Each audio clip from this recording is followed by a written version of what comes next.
Nature du signal, analogique ou numérique. À savoir, à l'intérieur des objets techniques, différents signaux circulent pour leur fonctionnement. Un signal est une grandeur mesurable. Par exemple, un capteur détecte une grandeur physique, la mesure et la transforme en un signal qui est soit analogique, soit numérique. Un capteur de température mesure une infinité de valeurs qui varient en continu dans le temps. Un signal numérique prend deux valeurs, 0 ou 1. Le capteur de présence détecte une présence, le signal vaut alors 1, pas de présence, le signal vaut 0. À savoir faire.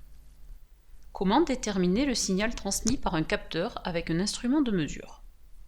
Exemple du capteur de luminosité photorésistance. On utilise un multimètre. On va mettre ce multimètre en position ohm-mètre. On va faire varier la lumière. On mesure donc une infinité de valeurs en fonction de la lumière. C'est donc un signal analogique.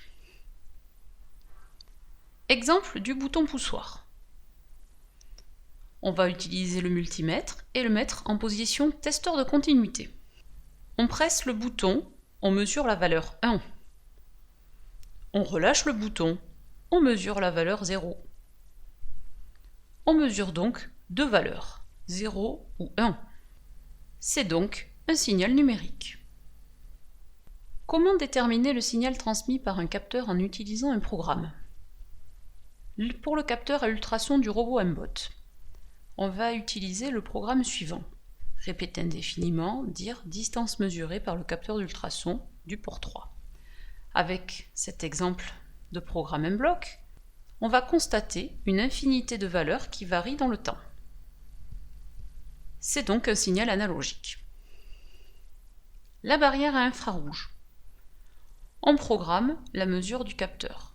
Répéter indéfiniment, dire lire l'entrée numérique sur le port 2. Exemple de programmation avec Scratch. Le faisceau n'est pas coupé. On constate donc une mesure de 0. Le faisceau est coupé. On constate une mesure de 1. C'est donc un signal numérique. Synthèse.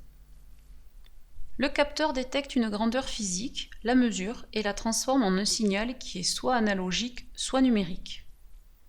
Un signal analogique varie de manière continue dans le temps. Différents capteurs vont nous permettre d'obtenir ces résultats. Un capteur de température, un capteur de luminosité, un capteur de couleur, un capteur à ultrasons, un anémomètre. Un signal numérique n'a que deux valeurs possibles, 0 ou 1.